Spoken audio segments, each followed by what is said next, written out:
Is it possible for an actor to win an Academy Award without even being nominated for any of the major precursor awards? Hey, it's Michael, aka Oscar Man. And yes, it's not only possible, but it's happened several times. First, let me explain the criteria for inclusion in this video. Here are the four major precursors I'm thinking of. The Golden Globes began in 1944. The British Academy of Film and Television Arts, also known as the BAFTAs, started awarding lead and supporting awards in 1968 and 69, respectively.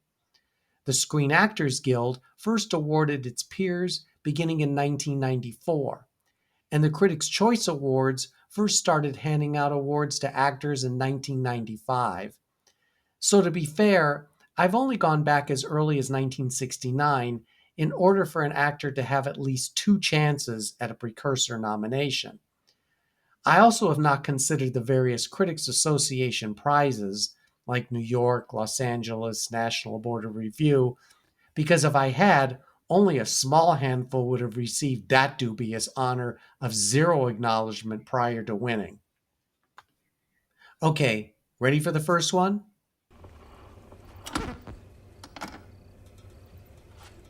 We are painters, Jackson. We don't have any money. We don't get by. We struggle. But you are a great artist. I believe in Jackson Pollock. And there's you, and there's the painting, and you need.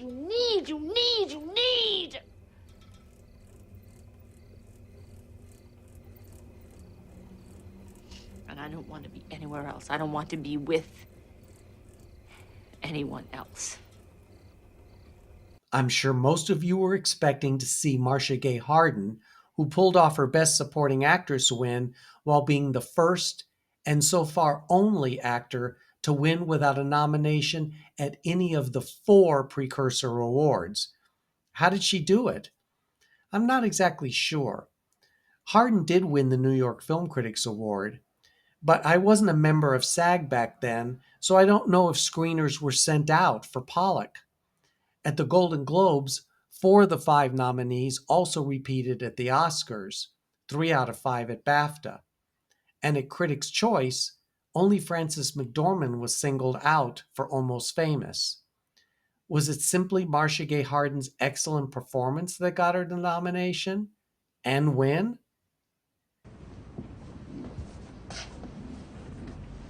I see the head, the body. This isn't cubism, Jackson, because you're not really breaking down the figure into multiple views. You're just showing us one side. Ha ragione io. Qui giù. Lasciate fare a me. I take everything. Io risetto tutte cose. E ho menzogne e non ne dico mai alla amici miei. I riuscì romani voiamoci a parlare con Fannucci. Surprisingly, Robert De Niro did not receive any love from the BAFTAs or Golden Globes for his performance in 1974's The Godfather Part 2. De Niro's first win as Best Supporting Actor was a surprise at the time, as most expected veteran Fred Astaire to win a career Oscar for his Golden Globe-winning role in The Towering Inferno. In fact, Astaire was the only actor in the category to also be nominated for an Oscar, while The Godfather Part 2 was much more successful at the Oscars than the Precursor Awards for 1974. All right, I know a few of you will nitpick on this one, so I guess I'll need to mention that De Niro did receive a nomination at BAFTA for the Most Promising Newcomer to Leading Roles, which he lost to Valerie Perrine in Lenny. That award category featured some of these winners and was retired by BAFTA in 1984. The lady I saw walking through the kitchen. Oh, that's Rose. Is she your ex-wife or what? She's my sister. Oh, your sister. This house belongs to her. Oh. I don't live with anybody either. You can release him now. Pardon? Release your dog.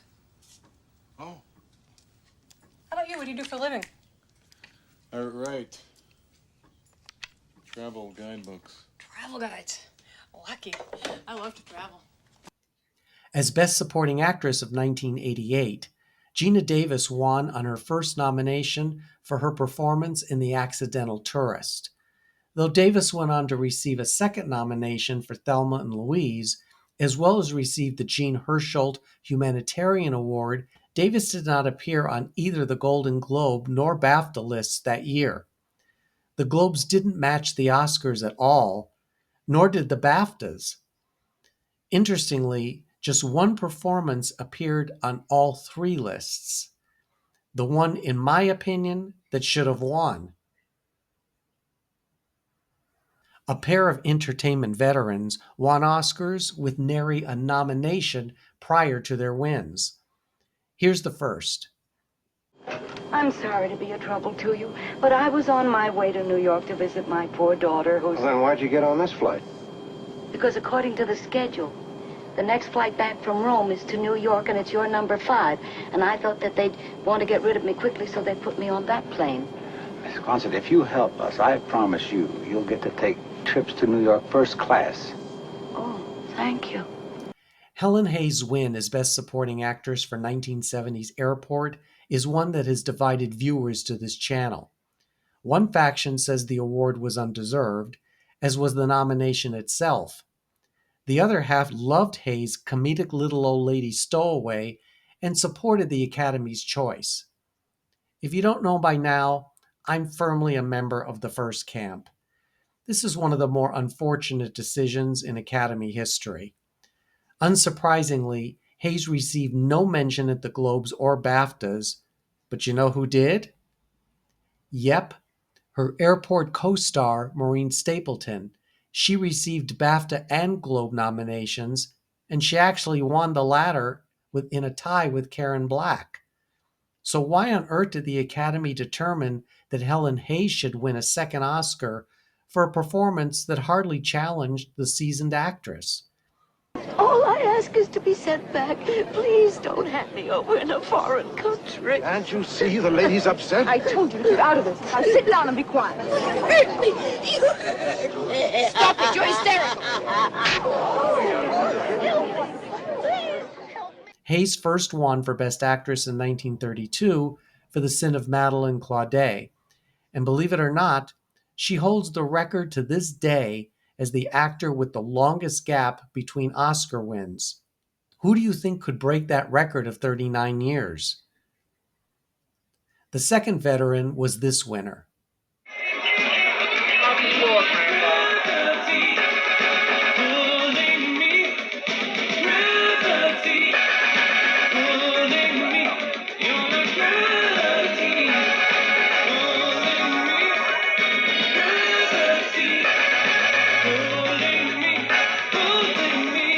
Don Amici appeared in nearly 50 films before receiving his first and only Oscar nomination for 1985's Cocoon.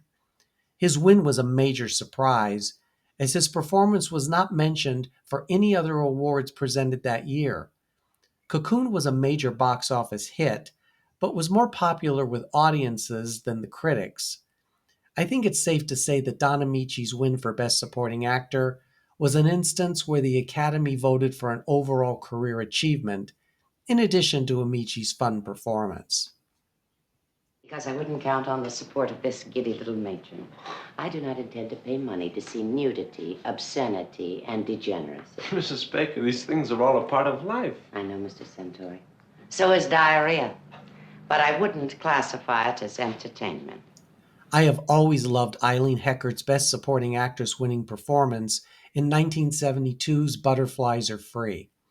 I remain very happy that she was recognized by the Academy, even if she was ignored at the Globes and BAFTAs. Though some feel that Shelley Winters should have won her third Supporting Actress Oscar for gaining 35 pounds and training with an Olympic swim coach to play Belle in the Poseidon Adventure, I think Hecker's wisecracking but sensitive mother was the key to making Butterflies Are Free work in its transition from stage to screen. Where did this furniture come from? Some of it came with the apartment, and the rest I picked up at a junk shop. Well, don't tell me which is which. Let me guess. What in God's name is this? I don't know what you're looking at.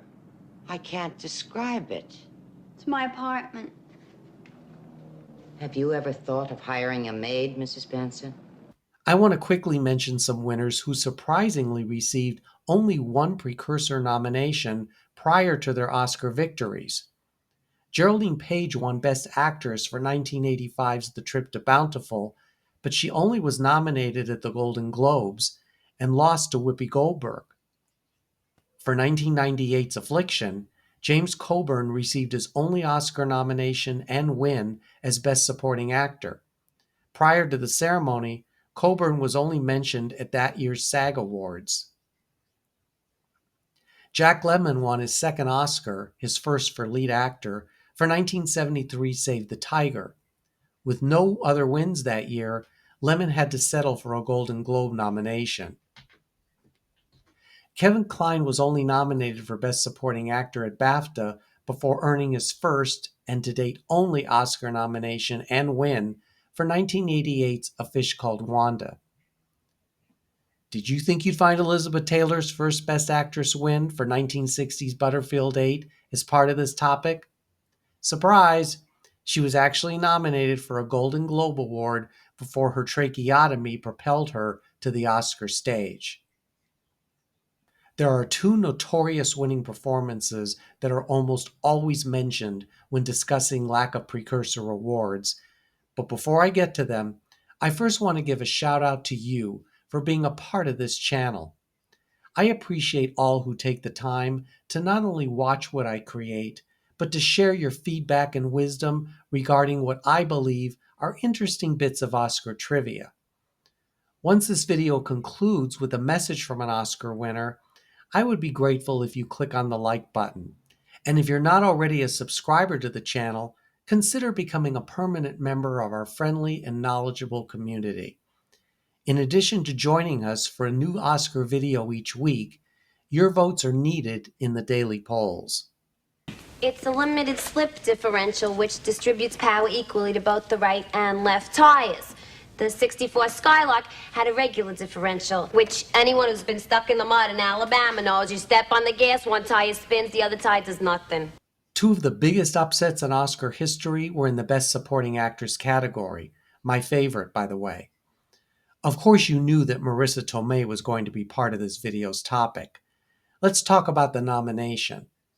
Tomei received no mention at the Golden Globes or BAFTAs, nor on prediction lists of nominees made by professionals or amateurs. Now, if you were around in 1992 and thought Tomei would be nominated, and you're not a professional psychic, please tell us how you knew this would happen.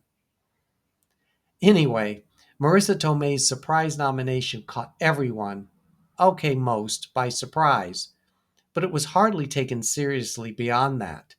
Tomei's shocking win and the fallout afterwards has been discussed in a prior video, so I won't repeat that part of the story. As for the Globes, they went 3 for 5 of those also nominated for the Oscar, and at the BAFTAs, they only matched once. Suffice it to say that Marissa Tomei got the last laugh, not only for shaking things up by demonstrating that the Oscars are not always predictable, but also for gaining respect in later years from critics and filmgoers who think the Academy got it right. Don't you want to know why Trotter gave you his files? I told you why already. He has to. By law, you're entitled. It's called disclosure, you dickhead. He has to show you everything, otherwise it could be a mistrial. He has to give you a list of all his witnesses. You can talk to all his witnesses. He's not allowed any surprises. I'm your wife, damn it! And if you can't work up a winter passion for me, the least I require is respect and allegiance. Viewers of this channel love to talk about this Oscar-winning performance for lots of reasons. Let's start with the topic at hand. As the scorned wife in 1976's Network, Beatrice Straight's name appeared nowhere prior to the Oscars. At the Golden Globes, Network won 4 of its 5 nominations. It didn't do as well as the BAFTAs, only winning 1 out of 9 nominations.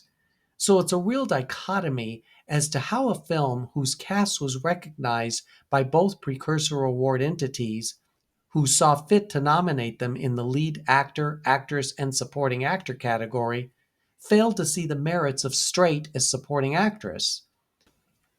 The reasons why she wasn't nominated seemed to me more plausible than how she ended up as an Academy Award winner. I'll explain.